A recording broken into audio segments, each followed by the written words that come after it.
The year is 1958, and you have a drug problem. Hey, life is tough. The Red Scare looms, and anybody you know could be one of those commie bastards.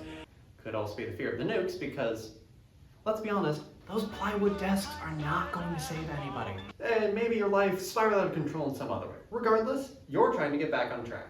However, because you are not an alcoholic, Alcoholics Anonymous is not receptive to your plight. So, unfortunately, you're fucked.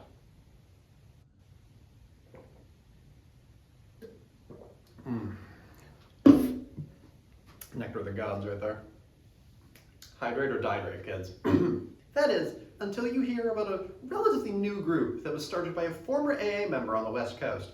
Except this one is a little more receptive to your plight as a drug addict. Jesus Christ. Fuck. That is, until you hear about a relatively new group recently started on the West Coast by a former Alcoholics Anonymous member, except this one is a little more receptive to your plight.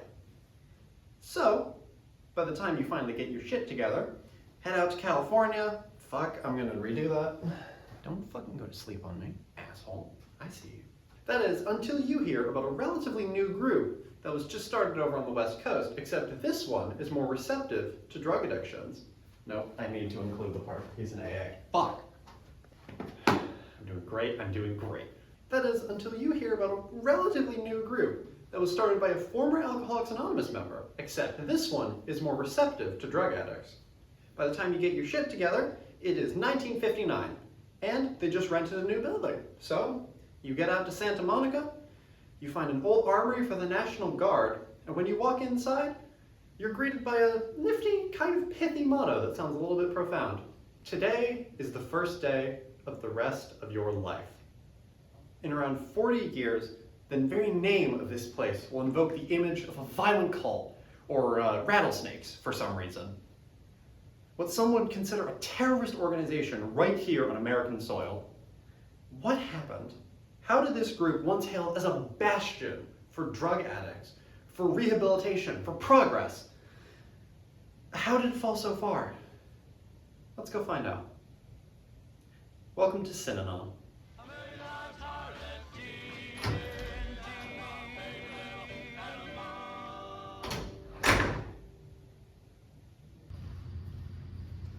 Please excuse the gross amount of continuity errors that there are going to be, including the fact I'm wearing different clothes, I'm in a different room, and I got a whiteboard now.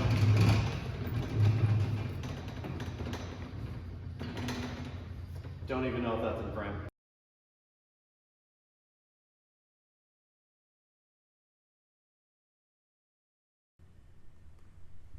I also have a microphone now, so just ignore the continuity errors. Also, I did have to rewrite this, so just, you know what, never mind. Charles Edwin Dederich was born, Jesus Christ. Charles Edwin Dederich was born in Toledo, Ohio in 1913, although to some, he went by Chuck. Chuck lost his father at the young age of 4, which would come to affect him later in life, as we will eventually find out. He also lost a younger brother when he was just 8. And as weird as it feels to say in hindsight, Charles really had a shitty upbringing. Like, I know he's gonna do some bad shit later in life, but you gotta feel bad for him. The kid had it rough. Past that, Chuck was a pretty solid student up until college, where things didn't go great. So, he left Notre Dame, which is where he was going, and went back home. He got a job at Gulf Oil and picked up a lot of things. Traveling salesman gig, a wife, a son, Charles Jr., and meningitis. Also the start of a drinking problem. That meningitis eventually resulted in a 2-week coma, which he needed a mastoidectomy to fix. I had to look up what a mastoidectomy was too. You're not alone. I don't know, I'll put it over here in post. We'll figure it out. After the mastoidectomy, he had After that mastoidectomy, he had partial facial paralysis, depression, obviously, tics, and that drinking problem evolved into full-blown alcoholism. So at that point, Chuck decided he needed a fresh start. So him and the family moved out west to California. Unfortunately, if you know anything about the reputation of California in the 1950s, that did not help Chuck's alcohol problem. So he got divorced, got remarried, had a daughter, and then he got divorced again. But at the behest of his second wife this time, he decided to finally do something about that drinking problem of his. So, Charles Dederich checked himself into Alcoholics Anonymous. And that... whatever. Once he was in AA, he took quite a liking to Ralph Waldo Emerson, specifically his essay titled Self-Reliance. And when I mean a liking, I mean later on, the Synanon philosophy was literally just almost word for word a copy of Self-Reliance. I'm not kidding. I will show you.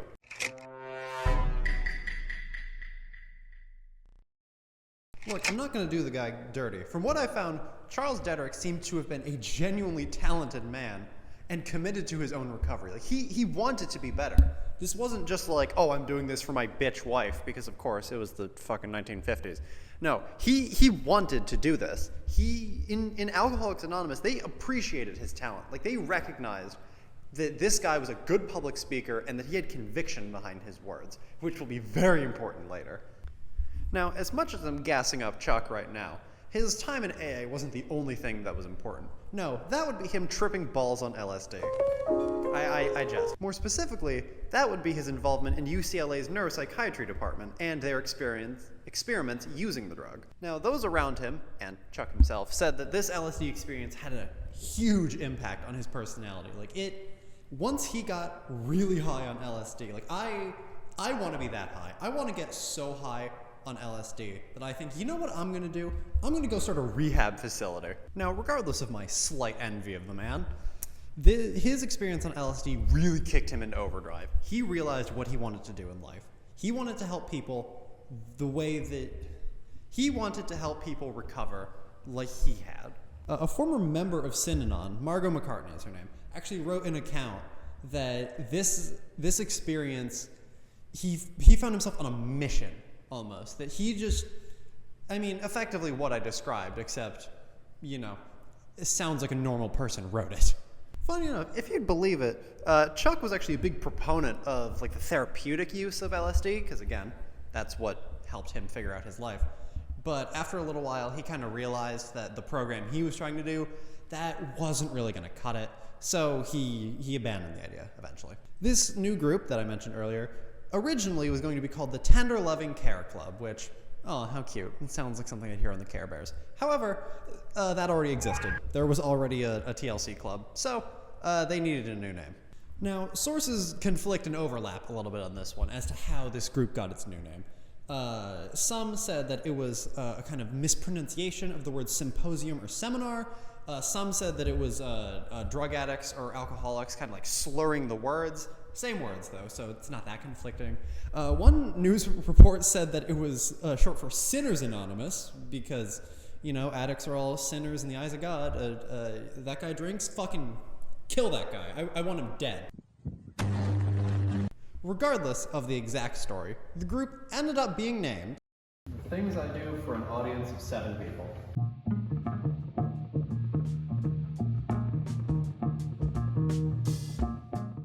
Synanon at its outset was a revolutionary concept. Look, I'm gonna take off my hindsight glasses here. I can't say it. I gotta give Charles Dederich credit for what he did. This was groundbreaking at the time. Now, look, hippies did exist before Synanon, but in Chuck's own words, Synanon pioneered the hippie business, took what they liked from the established world, and then tuned in, turned on, and dropped out.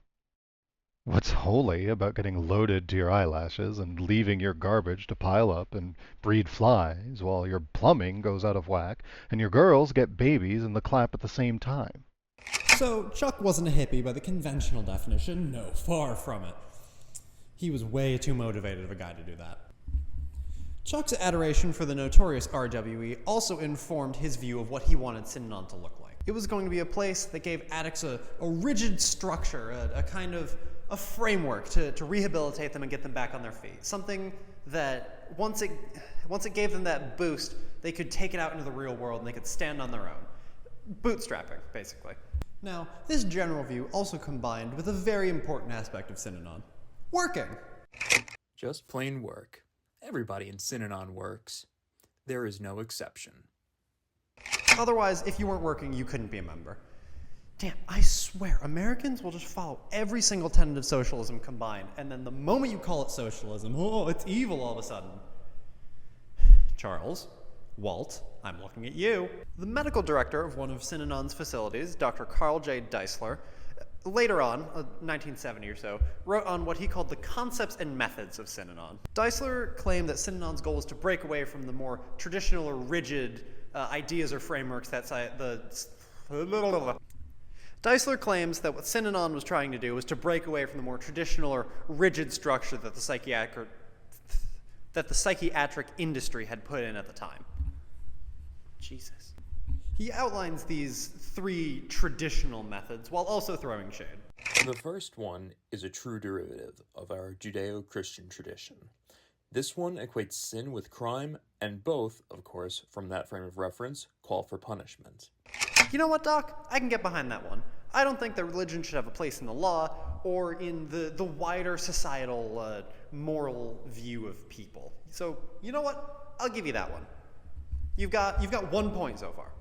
The second thing is that the addict is seen as ill or as sick, that they need to be treated like a patient in a hospital, which is, I think, the prevailing method that we also see nowadays.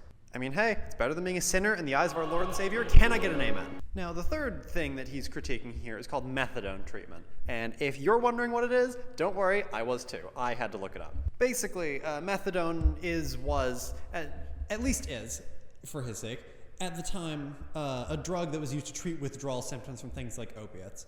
Deisler, in what seems like a weirdly lucid progressive thought in all of this, took the time in his paper to note that methadone treatments were most often given out to poor communities or communities of color, and also Vietnam War veterans. So, for once in a situation like this, you have someone pointing out, hey, there's systemic injustice over there. So, from all of this, it really does sound like this place was trying to do something good. It sounds like they were genuinely putting their heart and soul into something that they wanted to help people. I mean, as genuine as it can sound when the writing on the paper is done by a guy whose title at the top of the page is Medical Director, Synanon Facility. And also it leads off with the sentence, I represent Synanon as its medical director and as a member of its board of regents. Due to its alternative methods and nature, Synanon caught on like hotcakes. It was swell, hot diggity dog, other mid-20th century slang, I don't fucking know.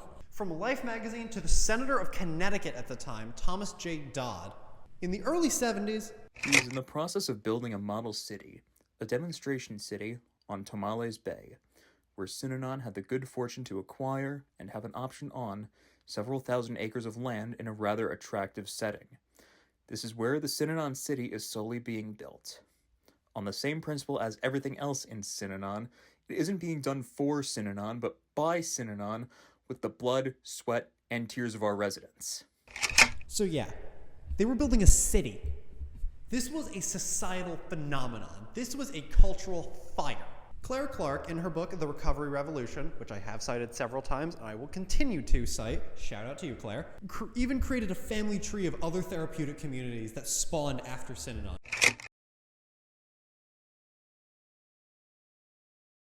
Again, this Synanon sent shockwaves through American society, even today. Like, Synanon effectively created the troubled teens industry, or at least contributed greatly to it. Sorry about that one, guys. So, going back to the critiques of traditional therapy, there was actually a fourth thing that Deisler lists, but it's not a critique of traditional therapy, it's more what Synanon aims to accomplish. That being the goal of education and re-education. This education and re-education was most accomplished through the other thing that Synanon is known for, besides the rattlesnake, and that is...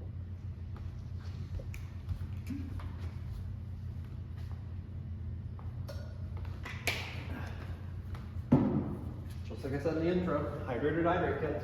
I'm doing this for a class project. I really hope that my professor doesn't think I'm an egotistical maniac for filming myself like this.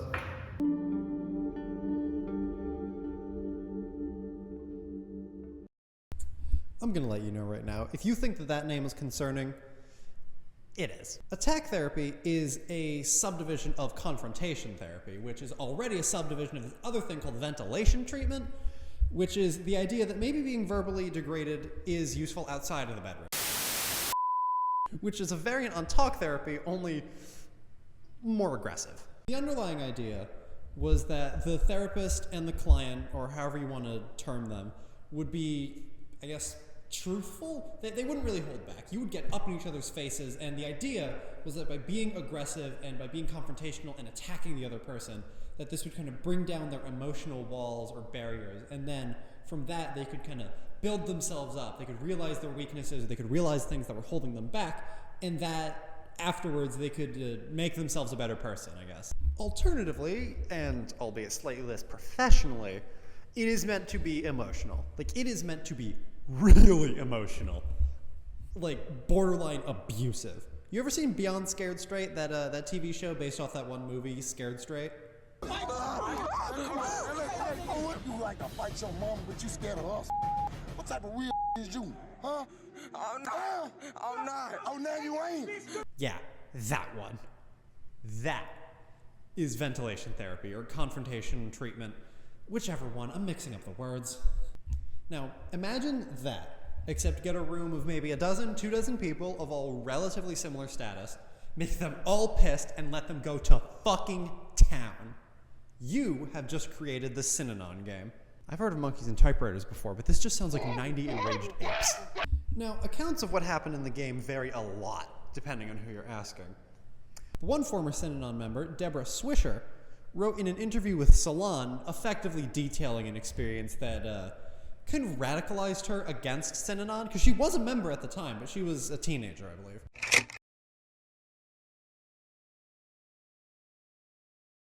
A little bit of a side tangent. Deborah Swisher is a very interesting case, especially when I was reading this interview, because she was one of those people, even though she was in Synanon and she was the target of this game, hell, in this interview she talks about how awful that made her feel. Someone literally called her damaged goods. She was still on the side of, there were people who I've talked to that really felt positively changed by this. Later down in that interview, she says, She says, cults might not ultimately be good, but there are good cults. But you don't ever hear about them because that's not going to make headlines. Damn, I wonder if I could ever find her and meet her. Apparently she's still alive. If I got the right person, she was a writer for like Fox, and she wrote for That's So Raven at one point. Anyways. Now to us in the year of our Lord, 2024, or whenever you're watching this, if you dig it out of some hard drive after World War III starts, we might think that this is effectively torture, but at the time, people ate this shit up. I am not fucking with you. Even sober people, like not in Synanon at all, people would just walk in to play the Synanon game. Side note, the term for sober people who played the Synanon game were squares, and I don't know why, I just think that's really funny for some reason. Now, Dr. Carl Deisler, the one from earlier, see, I hope you remembered that. You've got a really good memory. I respect that about you. Deisler, the doctor from earlier, wanted to make it known to people that this wasn't just some kind of cage match where you're tossing people at each other, like that meme of Eminem throwing the rat at you. It is true that in our society, people grow up with such an unbelievable accumulation of unexpressed rage and hostility that if you tap this emotional reservoir, in all probability, the first thing that comes out is aggression and hostility. As long as the game does no more than that, namely drain off hostility, it is what we call a one-dimensional game. But before long, he will transcend these limitations and give the game additional dimension. Now, okay, look. On paper, this sounds like it has merit. This sounds like it is science, it sounds like it works. The dude's got a doctorate, it can't be that bad. And I mean, it's not like he went on to, I don't know, do like other terrible shit, but like Deisler is a doctor, so okay, fine, we'll trust him. But Deisler, yes, I'm still on him, he has this thing where he compares the potential risks of the game to physical sports, like skiing. Which, weird example, but okay, they're in California, I'll roll with it. The Rockies are like right there. He actually says that the game is less risky than a physical sport, again, like skiing, because he says, oh, when you're playing the game, you can always just leave. The door is right there. Well, in my set, there's a door right here, actually. I'm not going to wheel that in. I take issue with this, because look, yeah, the door is open, but Carl, it's a dozen other people's jobs to call you a whiny little bitch for considering the door. Huh? How is that going to work? Besides, again, the one who's talking is the medical director of a Synanon facility. Jesus. But let's do this objectively. All right, let's play his game. Let's dance his dance. Is there any efficacy to attack therapy? In my research, I actually did find a couple of studies that showed that attack therapy was effective, which I cannot tell you how genuinely surprised I was. Not like shock, but more like a, wait, this is real? Well, at least I found one study. The guy who did it was named Theodore Balguian. I don't know how to pronounce his name. I'm really sorry if I'm mispronouncing it in some atrocious way.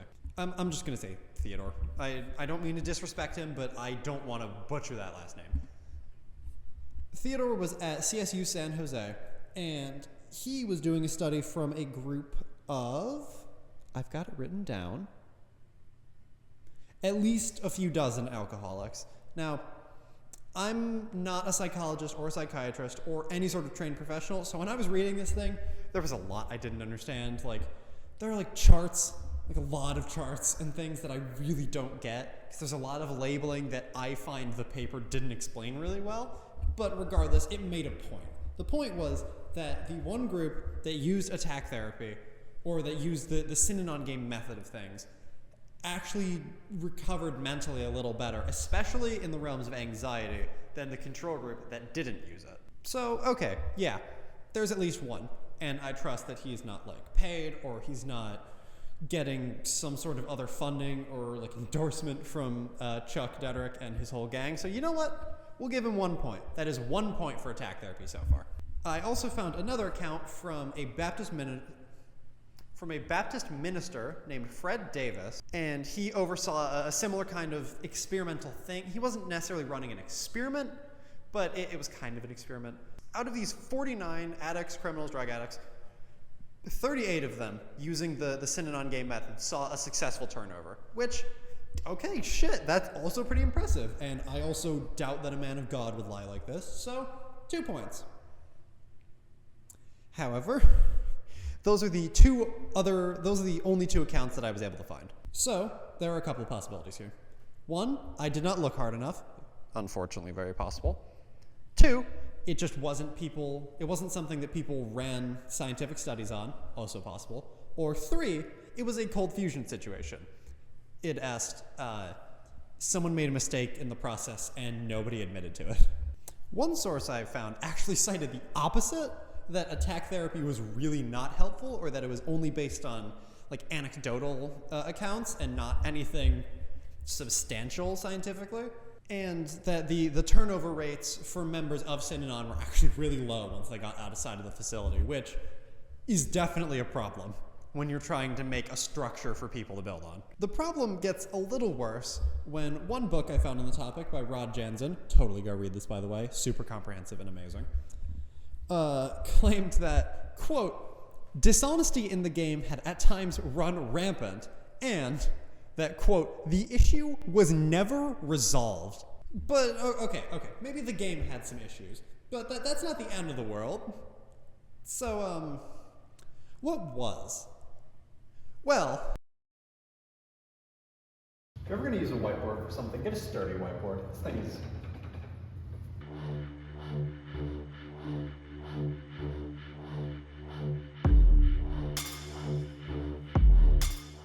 You can't have a juicy cult narrative for the media to sink its teeth into without something fucked happening. And let's just say, the fucked happenings were soon to come. Now, look, I don't mind a little bit of an anti-establishment ideology, but what was about to happen to Synanon, Chuck was taking it a little too far. So up to this point, from its founding in roughly 1958 to now, early 70s, 1973, if I'm right, Synanon had made nonviolence kind of part of its thing. They didn't want to engage in violence. They didn't even engage in self-defense most of the time. If someone broke onto their property, they would effectively try to talk it out, to poor results. However, that all kind of went out the window. So, during a session of the game, someone was trying to game Chuck's wife, Betty, and they weren't really having that. So, Chuck decides to find this woman, is like right across the room. He takes a can of root beer and pours it down her overalls. I gave the woman a lesson in manners. After this, it just kind of went downhill. He began to endorse and embrace violence like that one ex that your friends try to tell you to stay away from, but you swear you can make it work. You can fix them this time. You promise. And rather unfortunate twist, Synanon wasn't just embracing violence, they were also kind of turning away from the things that made them Synanon. Especially the voluntarily being able to leave part and the treatment of the youth. Notably, the time when they started accepting troubled youth, ages 9 to 15, that were put there by other people, usually their parents. This led to the creation of punk squads, or at least a punk squad, of troubled children, and that led to a lot of things, including less stringent guidelines on, not abusing the kids. I'm not, I wish I was kidding on this one, but I'm really not. Now, we hear me, do not endorse child violence. However, the sentence Knocking those punks on their ass. is a little funny. Just completely out of context. Because sometimes you ever think, man, there's some, some little shit that's way too full of themselves. And you're like, if that kid tripped right now, I would think that he deserved it. Even people at Synanon, or at least who were at Synanon, who saw their experience as a positive thing, even they remember all of the times when they were punished just a little bit for stepping out of line, like getting hit with rulers or shit like that, for completely inconsequential things. All of this, plus the purchasing of a sizable cache of weapons and ammunition, especially for living in California, are what Rod Jansen, in his book, which I have cited, has called the violent period of Synanon, going from roughly 1976 to 1978. This violent period is also when Synanon members started shaving their heads, which you'd think is something very kind of malicious and sinister, like, I don't know, Nazism or neo-Nazis, like skinheads, shit like that. But the real origin as to why they shaved their heads was because of a joke that started at one of their facilities when someone hit their head on a beam, like a support beam, an actual beam. It was way too low to the ground, and someone... Post-editing Landon here to update this a little bit. So, turns out, I realized, going through this, I said someone. It was Dederich, actually. So, that's why I have my Dederich voice actor step in here. I just wanted to clarify. Thanks. The comment that... Anyone who would hire idiots like the ones responsible for the beam should have his head shaved. And then one guy did it, one member did it. I don't even think it was the guy who installed the beam, but someone at Synanon did it, and then a bunch of other people, Chuck included, shaved their heads in solidarity. Oh my god. So anyways, yeah, not a great look. And if you've ever heard of Synanon before this, first of all, I'm sorry. Second of all, if you have probably heard about what I'm going to tell you. The year is 1978 this time. And it's particularly notable because that's when we get to... People like Chuck give snakes a bad name.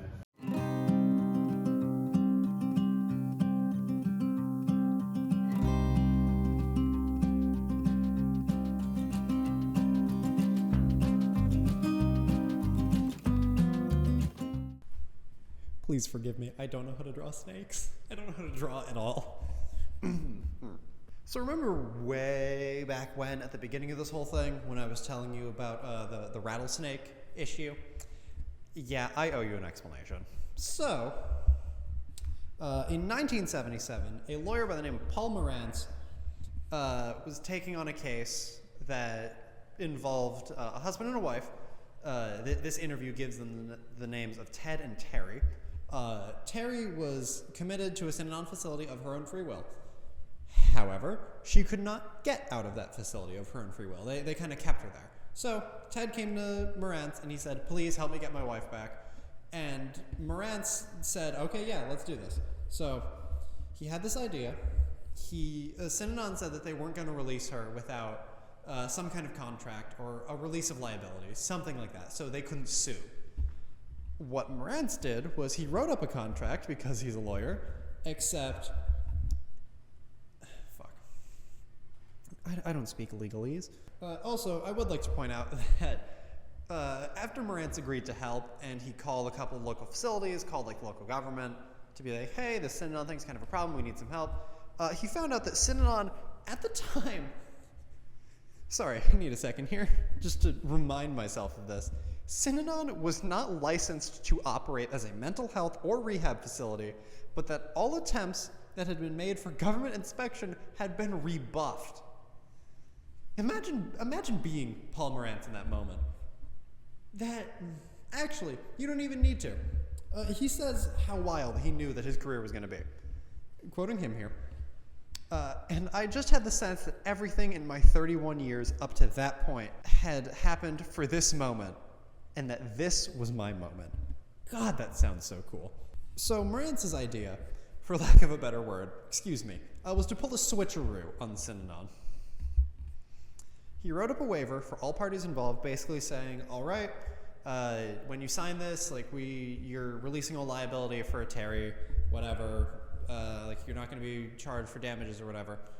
I need a reference here because I don't speak legalese very well.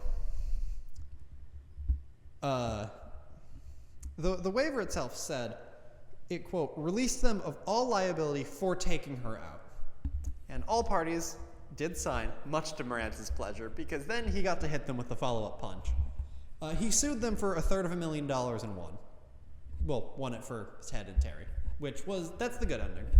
A happy couple, a husband and wife get back together, and Marantz got to throw one hell of a punch. However, that was going to come back to bite him in the most literal of ways. While this was quite a power play for Paul Marantz here, he had unknowingly put a target on his back. On October 10th, 1978, Paul Marantz woke up and decided to go check his mail. And inside, there was a very special package waiting for him. It was a snake. Synanon put a fucking snake in a guy's mailbox. The rattlesnake had its rattle cut off because otherwise he'd be able to hear it. Luckily for Marantz, the guys that Chuck had sent out to kill him, I'll come back to that in a second, were extremely incompetent. Hell, Marantz himself in this interview says, and I quote, he credits Dederich being a cheap bastard saved his life. Because Chuck didn't feel like paying for a hitman because I believe the price was around $10,000 or so, and he thought, $10,000? I've got some goons in-house that can do it. Well, sometimes if you want something right, you do have to pay someone else. Thankfully for all of us, especially for Marantz, he did survive the attack, and he lived way longer than Dederich would have ever wanted him to. Not only did he get to witness Synanon implode, he got to witness it in the best possible way. By this point, Synanon had registered itself as tax exempt, because of course it was. It was a church at this point. It went the usual path that cults or NRMs do. They start somewhere good, and then they end up being a church because, of course, they are, and they don't have to pay taxes. So you have to assume there's a racket going on there. After they decided to establish themselves as tax exempt, they wanted to go out west because California just wasn't cutting it anymore. So they picked Washington, D.C. This was a massive mistake. Once they got to Washington, D.C., they rented out an office in some building, and they decided that they needed more space. So they did the logical thing that anyone would do, and instead of just, looking for a bigger building or, getting a permit to build your own building, no, they started harassing and intimidating their neighbors and tried to kick them out so they could rent the space for themselves. Yeah. Eventually, the law had picked up on them, and a lot of people, including the old tenants there, wanted Synanon gone. So they said, okay, fine, we'll go back out west. Except they fucked up. They fucked up real bad. Dederich and his cronies tried to, for lack of better terms, pull a Nixon and presented the court with tapes that were very clearly doctored and heavily edited to try and expunge any guilt from Dederich. Spoiler alert, didn't work. After effectively being deemed a terrorist organization by the courts, yes, an actual homegrown American terrorist organization, Shit really started to hit the fan. Most evident when the IRS got involved, and they said it's time to pay the fucking piper. I'm not kidding. When I was reading through this for the first time, I almost lost my mind. Remember how I said that they were trying to pull a Nixon a second ago? That wording was very intentional, because the judge presiding over the IRS case was the same judge in the Watergate scandal case for Nixon. I'm not kidding. It was incredible to read. Synanon did get their tax-exempt status revoked, but thankfully they had enough cash flow to make ends meet and keep existing. At least for a little while. Because after that, a lot of peer pressure from the public and from organizations, the government, a lot of sponsors of Synanon started pulling their money, and they started pulling any other kind of endorsements. And that is when the cash ran out. After these sponsors were, quote, shamed into cutting ties with Synanon, the well ran dry pretty quick. Synanon was officially shut down in 1991. I'm sorry, Mr. Snake. You have to go now.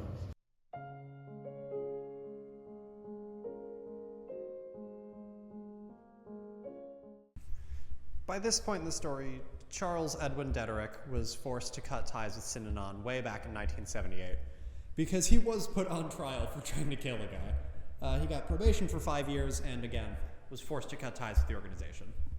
That's also when shit started hitting the fan. After that, he moved back to Visalia, California, his hometown. And on February 28th, 1997, Charles Dederich died. In his wake, he left, how do I say this? One fuck of a legacy. In a way, I have to respect him a little bit. I think that Chuck was kind of an ideal American success story for a little while, mind you. He found himself in a hard spot in life. He managed to pull himself up with the support of his own ideals and the people around him, and he built a genuinely strong following. He was a charismatic, committed guy, but, well, he wanted to pay his success forward. But, like my mother likes to remind me, absolute power corrupts absolutely. Synanon started with both noble goals and experimental methods, an underdog story against the big mainstream psychiatric industry that Dederich saw as the problem, that he saw as money grubbing or power hungry. Instead, he ended up becoming the thing that he sought to destroy. A power-hungry, despotic man with an army of followers willing to do his bidding, and more money coming in than any human being could ever reasonably know what to do with. Now, don't get me wrong, I'm not saying that this whole thing was pure evil. There really was something good at the foundation of this. Synanon set out trying to help addicts get back on their feet, because their founder was an addict too, and he wanted to pay it forward. It spawned an entire industry afterwards. Again, the family tree. I'll put it up again, in case you forgot, because admittedly, I also forgot. Albeit that industry also isn't without its own problems, but still, it has a lot of pitfalls, it has a lot of power, but I think a lot of these things start the same way. They start good and they end up evil because of the people who are in charge. Moral of the story, I guess, I don't know, pay your taxes. Don't end up like Charles Dederich did, I guess. Don't try to kill people with rattlesnakes. That's a real good one. Maybe the best thing we can do is reflect on the Synanon prayer itself and all the ideas that it had. Please let me first and always examine myself. Let me be honest and truthful. Let me seek and assume responsibility. Let me understand rather than be understood.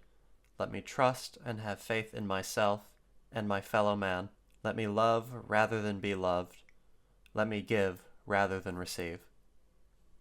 I would like to thank you very much for sticking with me and for watching all the way to the end. I'd like to give a special shout out to my friends Steph Linson and Nick LaGraga for contributing their voices as Charles Dederich and Dr. Carl Deisler respectively. If I ever do something like this again, you can always come back, but for now, I guess I'll see you later.